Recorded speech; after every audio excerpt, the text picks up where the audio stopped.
Meus queridos e amados irmãos em Cristo, há um mês atrás fizemos uma série de vídeos, né, sobre os 4 dogmas marianos. E ficou pendente aquela questão de quem são aqueles supostos irmãos de Jesus que nossos irmãos evangélicos protestantes apontam como filho de Maria. É justamente sobre isso que nós iremos tratar. Aqui não é a questão da polêmica pela polêmica, mas dá as justificativas e as razões da nossa fé. A igreja, por sinal, que sempre acreditou, desde o princípio, né? Os primeiros pais da igreja, chamados pais da igreja, como eu citei no vídeo passado, sempre proclamaram esse dogma da virgindade perpétua de Maria, chamando-a de aí partenos, né? A sempre virgem. Né? Não somente os pais da igreja cristã como um todo, os pais da igreja católica, a igreja de sempre, de 2000 anos, mas também os próprios pais da igreja protestante, como Martinho Lutero, Calvino, Zwingli e John Wesley, que fundou a igreja metodista, e tantos outros que nunca duvidaram dessa virgindade perpétua de Maria.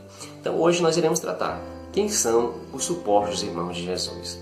Tentar explicar aqui de uma maneira mais rápida possível, para não ficar um vídeo muito longo, sobre esses supostos irmãos de Jesus. Bem, antes da gente entrar propriamente dentro dos textos que nós iremos trabalhar, que fala sobre os irmãos de Jesus, eu gostaria de citar aqui algumas frases dos próprios pais da igreja protestante, né, dos primeiros revolucionários protestantes. Por exemplo, aqui nós temos a frase de Lutero, que foi o fundador do protestantismo. Ele dizia o seguinte: o Filho de Deus se fez homem de modo a ser concebido do Espírito Santo, sem concursos de varão, isto é, sem a participação de homem, e a nascer de Maria, pura, santa e sempre virgem. Isto em 1537, em seu artigo da doutrina cristã, Martinho Lutero. A Revolução iniciou-se lá em 517, aqui em 537, no seu artigo ele já continua defendendo aquilo que sempre foi a fé da igreja. Aqui mais um pai da igreja protestante, né, o Zwingli, onde ele dizia: firmemente creio, segundo a palavra do Evangelho, que Maria, como virgem pura, gerou o Filho de Deus, que tanto no parto quanto após o parto permaneceu virgem e íntegra. Né? Calvino também dizia o seguinte: não podemos reconhecer as bênçãos que Deus nos trouxe Jesus sem reconhecer ao mesmo tempo quão imensamente Deus amou e enriqueceu Maria e a escolheu para ser a mãe do Salvador. Calvino também proclamava no catecismo, defendia a virgindade perpétua de Maria no catecismo da igreja de Genebra. Né? Então aqui é uma pequena amostra do que esses homens falaram. Também o John Wesley, né? Ele também confessou a virgindade de Maria no seu livro chamado A Carta para um Católico. Né? Então é uma pequena amostra que esses homens, os primeiros protestantes, eles não tinham essa dúvida, eles sabiam muito bem interpretar esses textos das Sagradas Escrituras e sempre compreenderam que esses textos não entram em contradição com aquilo que foi a fé da igreja de sempre. Pois bem, mas o que esses homens pensaram, deixam de pensar, isso não tem peso nenhum para a nossa fé católica. Apenas citei esses protestantes como informação, né, básica, que o protestantismo no início também não era assim como nós temos hoje. Né? Logo no princípio, os pais protestantes defendiam também essa fé de sempre da igreja, né? Na virgindade perpétua de Maria. Mas com o tempo, como o protestantismo é extremamente relativo, né? E hoje nós temos aí interpretações em profusão das Sagradas Escrituras, cada um interpreta da sua maneira, a seu bel prazer, e ficou essa confusão generalizada que existe hoje com relação a estas passagens bíblicas. Né? Existe aí a passagem de Mateus capítulo 13, versículo 55, que fala sobre esses irmãos de Jesus, né? Que nós iremos já tratar. Também em Marcos capítulo 6, versículo 3, né? Fala por diante, fala também dos irmãos de Jesus. Atos dos Apóstolos, capítulo 1, 14, fala também sobre os irmãos de Jesus. Até mesmo o Evangelho de João, capítulo 7, versículo 3. Então são esses textos aí que falam desses supostos irmãos de Jesus. Né? Fala também dos parentescos de Jesus em Mateus, capítulo 12, 46 e em Marcos, capítulo 3, versículo 31.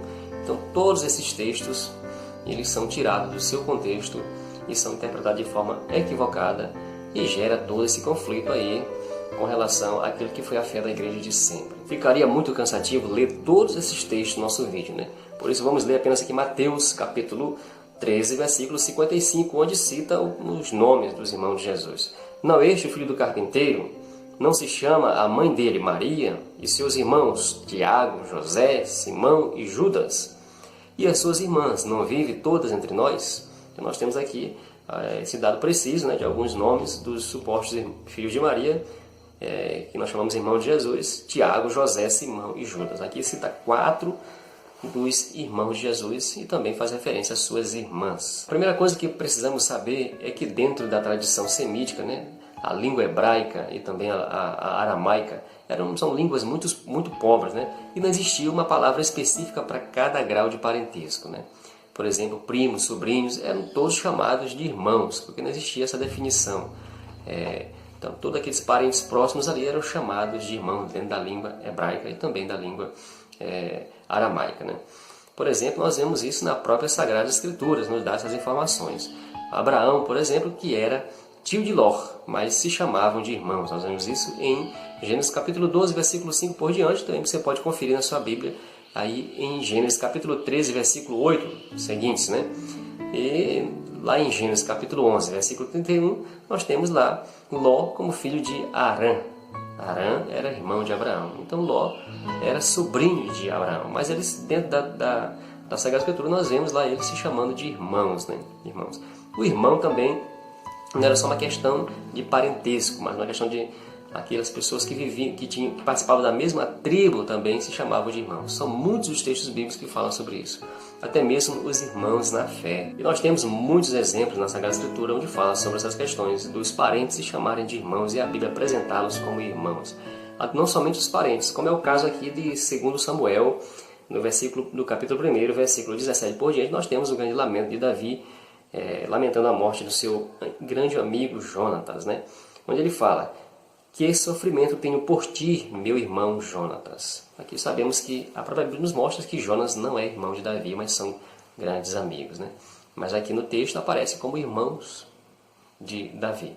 Então existem muitos exemplos, seria muito cansativo citar aqui todos esses exemplos da Bíblia. A Bíblia está cheia desses exemplos, mas muitos podem contestar que isso só serve para o Antigo Testamento, que foi escrito em hebraico, né?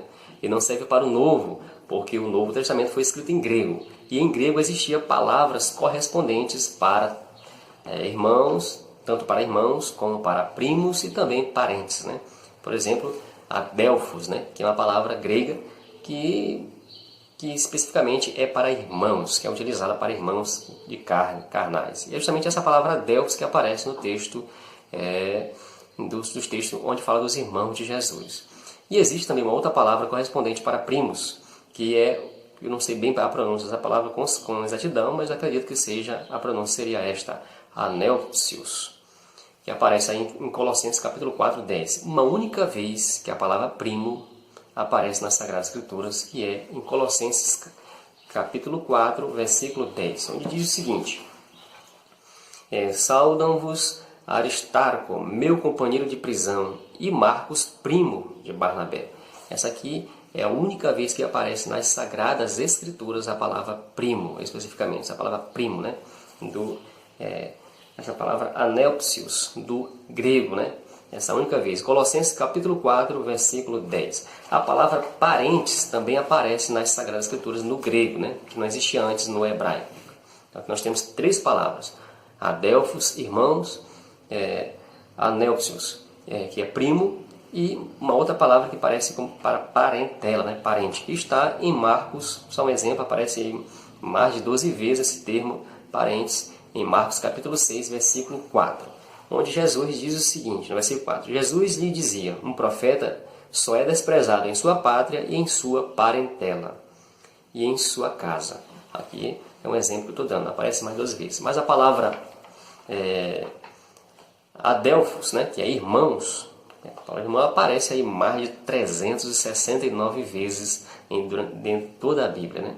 A palavra irmãos, adelphos, 369 vezes, 49 delas só no Evangelho de São Mateus, né? Tem um detalhe importante que não pode passar despercebido, é o seguinte, que quando o Antigo Testamento foi traduzido da língua hebraica, né, original, que ela foi escrita em hebraico original, traduzido para o grego, né, pelos chamados versão dos 70 Septuaginta, pelos 70 sábios em Alexandria, no Egito, né, que traduziram aí por volta dos anos 300 a 200 a.C., eles que conheciam bem o hebraico, conheciam bem o grego, traduziram e não tiveram essa preocupação de mudar os termos, né?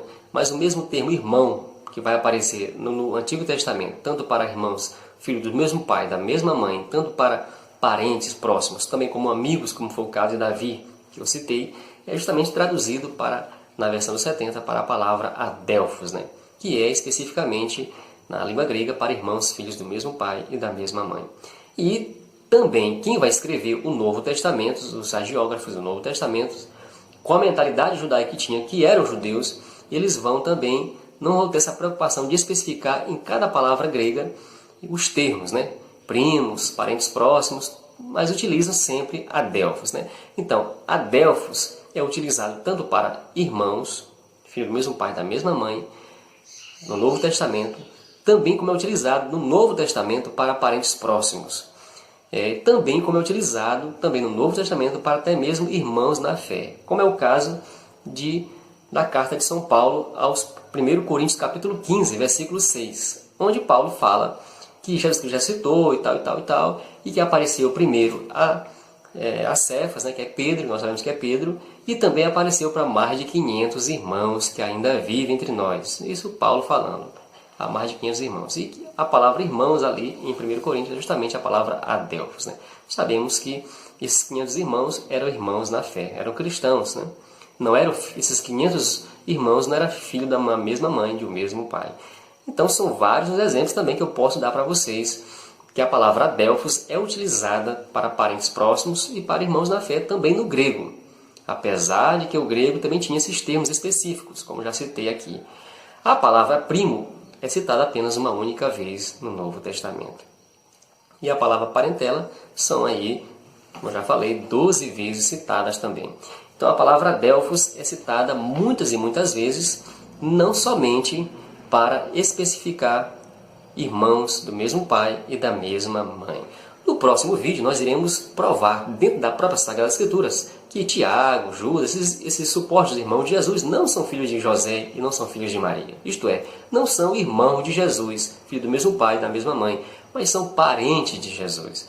Nós vamos utilizar a própria Sagrada Escritura, nos traz dados importantes. Quem é o pai e quem é a mãe desses supostos irmãos de Jesus, que não são filhos de José e não são filhos de Maria. Aguarde o nosso próximo vídeo.